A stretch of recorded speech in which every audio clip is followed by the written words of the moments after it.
Bernoulli's theorem को पढ़ते हैं। और याद रखो बर्नौलीज थ्योरम जो है, बर्नौलीज थ्योरम बेस्ड है on the principle of conservation of energy. तो बर्नौलीज प्रिंसिपल जो है ये किस पे काम करता है? ये काम करता है कंजर्वेशन ऑफ एनर्जी पे। अब यहां पे एक चीज, यहां पे अगर हम बात करते हैं फ्लूइड्स की, फ्लूइड्स क्या होते हैं? फ्लूइड्स हम कहते हैं एनीथिंग दैट फ्लोज,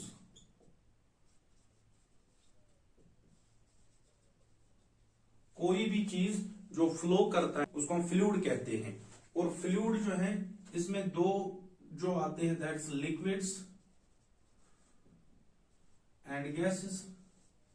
पता है यही तो फ्लो करते हैं, तो हम इनको फ्लूइड्स कहते हैं। अब बर्नौलीज थ्योरम को पढ़ने से पहले, समझने से पहले हमें कुछ चीजें पता होनी चाहिए। अब जो है कोई लिक्विड जो है, लिक्विड जब फ्लो करता है तो क्या उस लिक्विड के पास एनर्जी होती है? ऑब्वियसली ये चीज हमें पता ही है कि जब भी कोई चीज फ्लो कर लेगा या मूव कर लेगा उसके पास एनर्जी होगी। क्या लिक्विड्स में एनर्जी होगी? जो लिक्विड्स फ्लो करते हैं क्या उनमें एनर्जी होगी? आंसर है यस, एनर्जी होगी। किस तरह की एनर्जी होगी?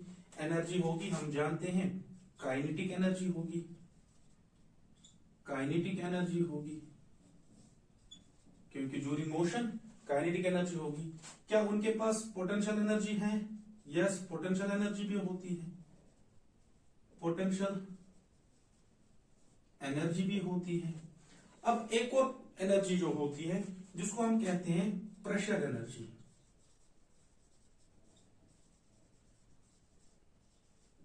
प्रेशर जो है, प्रेशर भी कहीं ना कहीं काज बन जाता है एनर्जी का। अब यहां पे एक लिक्विड जो फ्लो करता है उसके पास ये एनर्जीज होती है, kinetic energy, potential energy, pressure energy. कितनी होती है?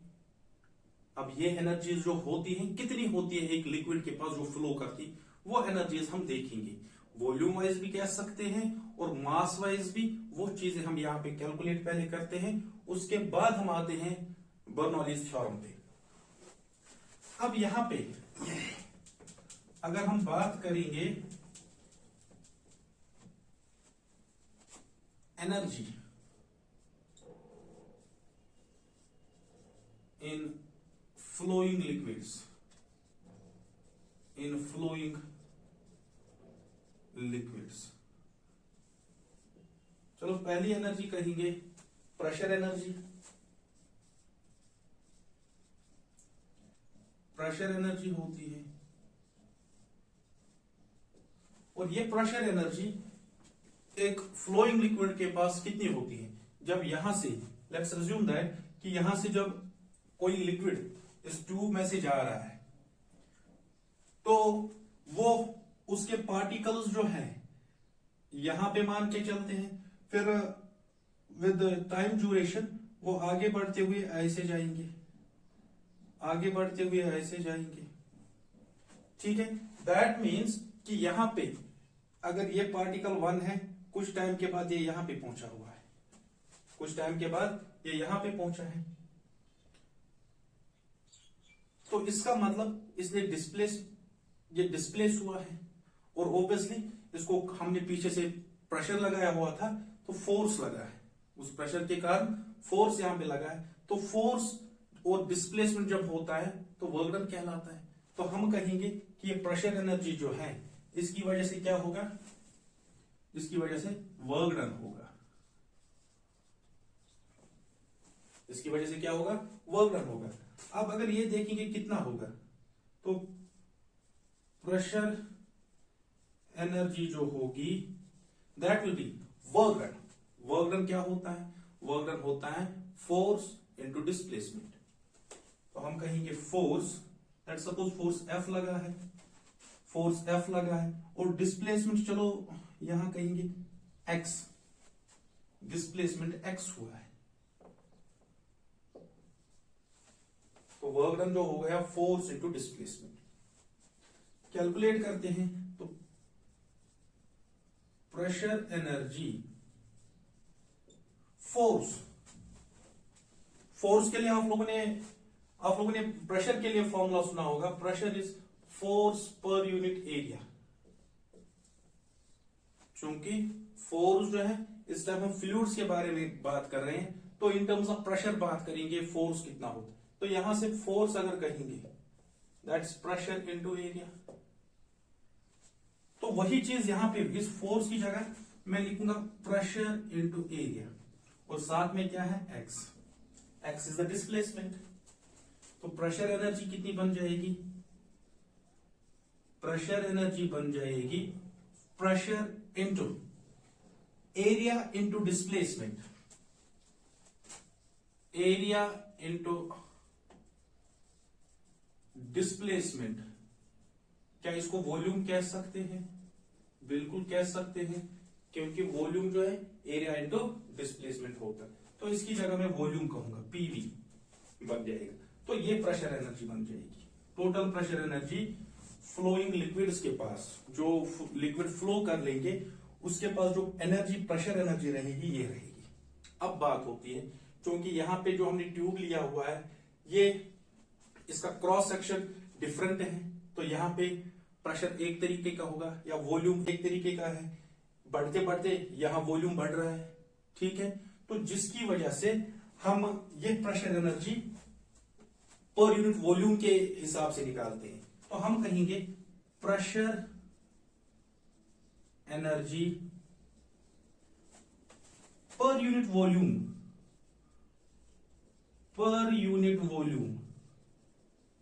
कितना होगा। तो टोटल एनर्जी इज पीवी, इसको डिवाइड करते हैं विद द वी, तो वी कैंसिल पी। तो pressure energy per unit volume जो है कितना होता है, पी। इसका मतलब कि लिक्विड जब इस ट्यूब में से जाएगा उस टाइम जो प्रेशर होगा वही उस टाइम प्रेशर एनर्जी भी होगी पर यूनिट वॉल्यूम में, ठीक है। अब ये तो हो गया in terms of volume.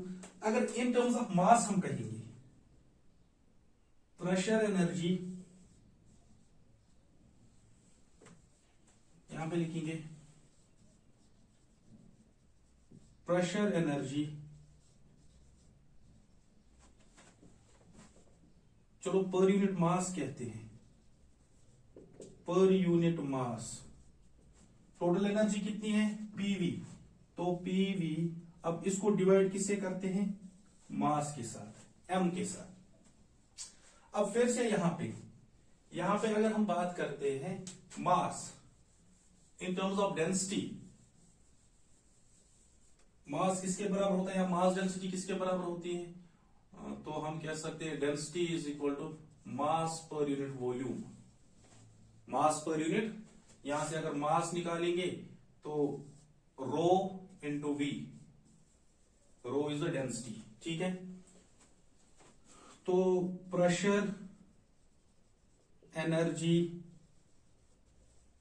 Per unit mass will be equal to PV, mass की जगह क्या लिखेंगे, rho into v, v cancel, तो pressure energy per unit mass क्या बनेगा, that will be P upon rho, P upon rho बनेगा, ठीक है। जल्दी से लिखो इसको।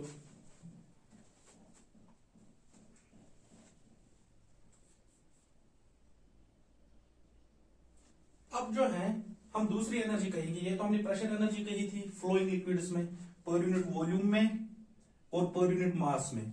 अब जो है हम दूसरी एनर्जी देखेंगे, दैट्स काइनेटिक एनर्जी।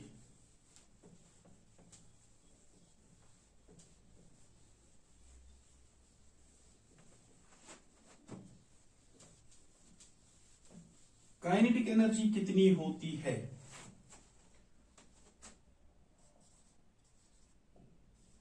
तो काइनेटिक एनर्जी के लिए हम फॉर्मूला जानते हैं, that's half m v square. कि पहले जो है हम जनरल फॉर्मूलाज लिखते हैं और पर यूनिट वॉल्यूम में देखते हैं। अब यहां पे जो इन फ्लूइड्स में जो काइनेटिक एनर्जी होगी इतनी होगी। फिर से kinetic energy per unit volume, per unit volume में कितनी काइनेटिक एनर्जी होगी, तो half mv² upon v. Kinetic energy per unit volume क्या बन जाएगा, फिर से यहां पे m है, m को कन्वर्ट करते हैं मास डेंसिटी में तो बन जाएगा rho v into v² divided by v। v cancel, half rho v², half rho. तो kinetic energy per unit volume जो है ये बन गई। फिर से kinetic energy per unit mass, तो half mv² upon m cancel, half v², ये बन जाएगी kinetic energy per unit mass.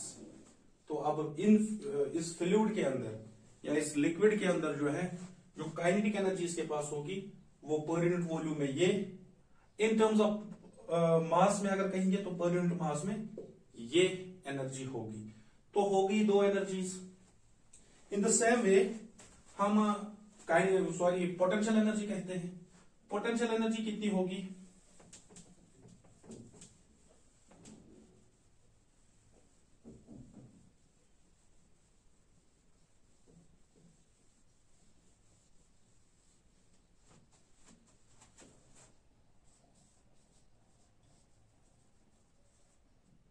Potential energy जानते हैं फॉर्मूला क्या होता है, mgh। पोटेंशियल एनर्जी का फॉर्मूला होता है mgh। फिर से यही potential energy per unit volume कितना होगा,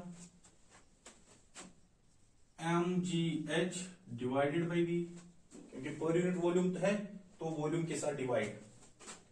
तो potential energy per unit volume क्या बनेगा, यहां पे m को चेंज करते हैं मास डेंसिटी में, m इज रो v, तो m की जगह रो v लिखेंगे, gh divided by v, v cancel, तो rho gh, rho gh। In the same way potential energy per unit mass कितना बनेगा, mgh अपॉन m कैंसल, तो gh। तो ये एनर्जीज होती है जो एक फ्लोइंग लिक्विड के पास होती है। अब यहां पे अगर हम देखेंगे, लेट्स अज्यूम इट कि इस पॉइंट पे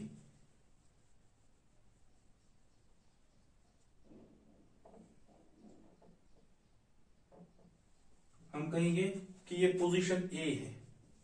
पोजीशन ए के पास चूंकि ये एरिया ऑफ क्रॉस सेक्शन है तो A1 कहेंगे, एरिया ऑफ क्रॉस सेक्शन। यहां पे जो प्रेशर है लेट्स सपोज P1 प्रेशर है, और चूंकि फ्लूइड जो है या लिक्विड जो है फ्लो करता है तो ऑब्वियसली इन लिक्विड मॉलिक्यूल्स के पास या पार्टिकल्स के पास वेलोसिटी होगी, लेट्स अज्यूम V1। तो यहां पे पोजीशन ए पे ये चीजें होंगी, area of cross section A1, pressure P1। चलते चलते चलो पोजीशन बी पे कहेंगे, यहां पे चूंकि एरिया बड़ा है तो A1, pressure let's suppose P2 and velocity V1। तो ये चीजें इट्स 2, तो ये चीजें होंगी। अब अगर मैं आपसे कहूं कि इस पोजीशन पे बता मुझे potential energy, kinetic energy and pressure energy कितनी होगी, तो वो आप देखेंगे। पहले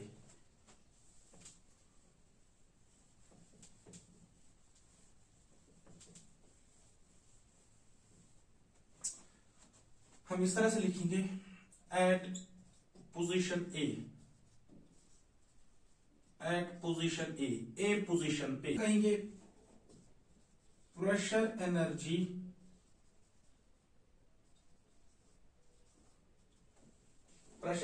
जो है पर यूनिट वॉल्यूम, चलो डायरेक्टली लिखते हैं, पर यूनिट वॉल्यूम में कितनी होती थी, वो P होती थी, जनरल फॉर्मूला P था, बट इस पोजीशन पे P जो है दैट्स P1, तो P1 कहेंगे। इन the same way pressure energy per unit mass कितना था, was P upon rho, but यहां पे P जो है दैट्स P1, तो P1 अपॉन रो कहेंगे, P1 अपॉन रो कहते हैं। तो ये जो है ये बन जाएगा pressure energy per unit mass at position A. अब काइनेटिक एनर्जी देखते हैं। Kinetic energy per unit volume, that will be equal to, general formula याद कर लो, तो 1/2 रो वी स्क्वायर। क्योंकि यहां पे वेलोसिटी कितनी है, v1 वेलोसिटी है, तो ये v1 रखते हैं। इसी तरह काइनेटिक एनर्जी पर यूनिट मास अगर हम कहते हैं, तो general formula 1/2 v square, but यहां पे वेलोसिटी v है, v1 है, तो v1 कहेंगे, v1 स्क्वायर। तो ये kinetic energy per unit volume per unit मास बन गया। अब इसी में जो है हम देखते हैं पोटेंशियल एनर्जी, तो ये यहां पे थोड़ा सा हम लिख के रखते हैं, pressure energy per unit volume that is P1, pressure energy per unit mass that is P1 upon rho. इसी तरह kinetic energy per unit volume that is 1/2 rho v1 square, kinetic energy per unit mass that's 1/2 v1 square. तो अभी तक ये आया हमारा। अब जो है हम देखते हैं पोटेंशियल एनर्जी। इसी पोजीशन ए पे अभी हम हैं, तो potential energy per unit volume कितना था, that was mgh upon v, वो कितना बना था, रो जी एच। अब यहां पे क्योंकि ये तो जनरल फॉर्मूला है, यहां पे लेट्स सपोज ये एक रेफरेंस लाइन है, ये ट्यूब इस रेफरेंस लाइन से इस तरफ मेन पोजीशन हाइट जो है दैट्स h1, तो ये h जो है h1 कहेंगे, ठीक है। It's a mean distance, mean height from this point of reference, ठीक है, तो h1 कहेंगे। इन the same way potential energy per unit मास के लिए फॉर्मूला क्या था, दैट वाज gh, बट यहां पे हाइट है h1, तो h1 कहेंगे। तो फिर से potential energy per unit volume rho g h1, potential energy per unit mass that is gh1, ठीक है। ये तो हो गया पोजीशन ए पे। अब अगर हम बात करेंगे पोजीशन बी पे, पोजीशन बी पे कितना होगा, तो पोजीशन बी पे एरिया है A2, प्रेशर है P2, वेलोसिटी है V2। तो देखते हैं at position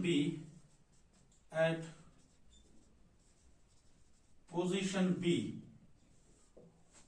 what will be the pressure energy per unit volume, कितनी प्रेशर एनर्जी होगी, तो हम कहेंगे जनरल फॉर्मूला P है, वहां पे P2 है, तो यहां पे P2 लिखिए, ठीक है। इन the same way pressure energy per unit मास में कितना है, that is P upon rho, general formula, but वहां पे प्रेशर जो है P2, तो ये P2 कहेंगे, ठीक है, ये तो हो गया pressure energy. Kinetic energy, kinetic energy per unit volume, kinetic energy per unit volume कितना बन जाएगा? General formula half rho v square. अब वहां पे वेलोसिटी कितनी है? v2, तो v2 आएगा ये। इसी तरह काइनेटिक एनर्जी पर यूनिट मास, पर यूनिट मास के लिए क्या बन जाएगा? General formula half v square. तो यहां पे वेलोसिटी दैट्स v2, तो v2 कहते हैं। ये होगी kinetic energy. In the same way potential energy per unit volume, general formula rho g h. Let's assume कि ये जो है यहां मीन हाइट जो है, मीन हाइट अज्यूम करते हैं h2, तो ये h2 बन जाएगा। इसी तरह हम कह सकते हैं potential energy per unit mass, potential energy per unit that is GH, और वहां पे हाइट क्या है? h2। तो at position at position A and position B पे हमने kinetic energy, potential energy and pressure energy बता दी। अब जो है एज पर बर्नौलीज थ्योरम या बर्नौलीज प्रिंसिपल के अकॉर्डिंग क्या कहता है बर्नौली? बर्नौली कहता है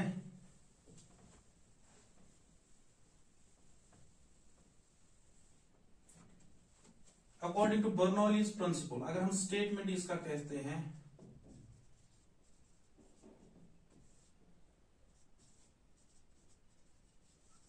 ड्यूरिंग ए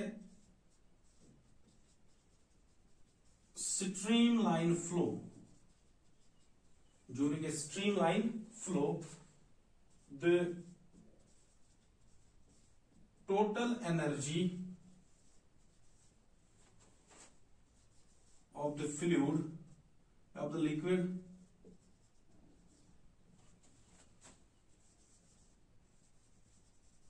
remains constant. कोई भी स्ट्रीमलाइन फ्लो होता है, स्ट्रीमलाइन फ्लो कौन सा फ्लो होगा? स्ट्रीमलाइन फ्लो वो फ्लो होता है, ये फ्लो जो है दो तरीकों से, या तो स्ट्रीमलाइन या तो टर्बुलेंट। स्ट्रीमलाइन फ्लो में जो पार्टिकल्स होते हैं फ्लूइड के, with the passage of time उनकी वेलोसिटी जो है चेंज नहीं होती है। स्ट्रीमलाइन फ्लो के लिए, स्ट्रीमलाइन फ्लो के लिए जो है वेलोसिटी जो रहती है कांस्टेंट रहती है with the passage of time.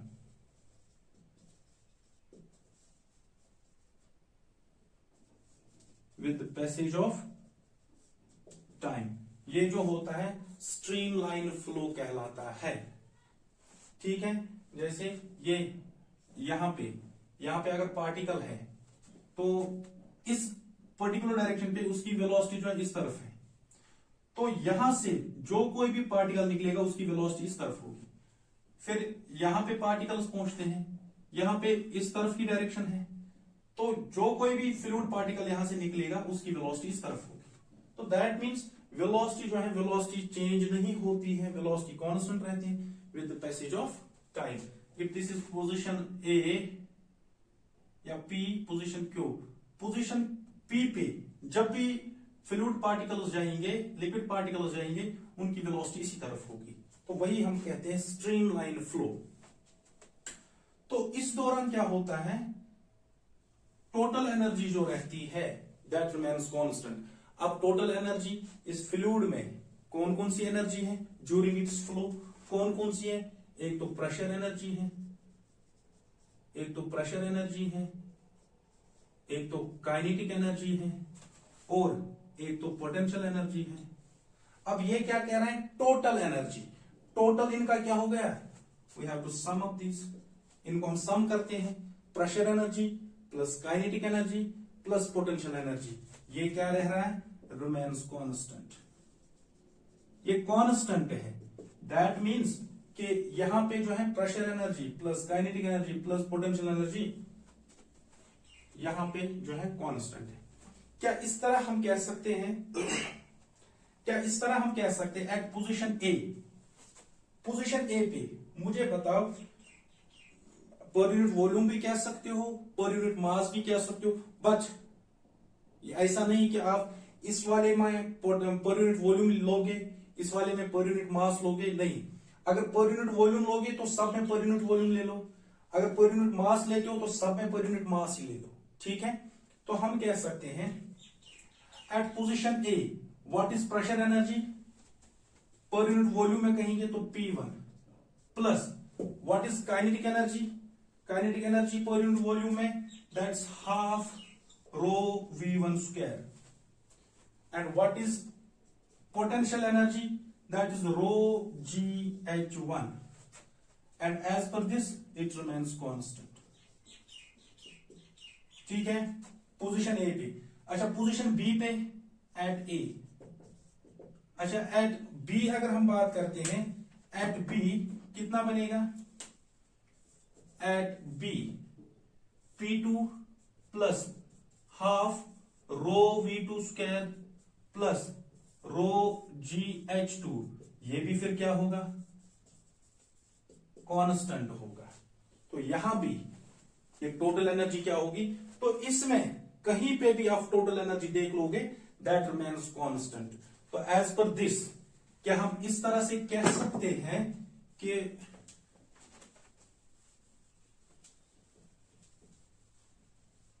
क्या हम इस तरह से कह सकते हैं according to this BT theorem, according to BT theorem जो है, बीटी जो है दैट इज, अगर ये भी कांस्टेंट है एट पोजीशन ए, अगर बी पे भी कांस्टेंट है, तो क्या हम लिख सकते हैं P1 plus half rho V1 square plus rho GH1 is equal to P2 plus half rho V1 square plus rho GH2, ये भी 2, तो ये दोनों जो होंगे बराबर होंगे,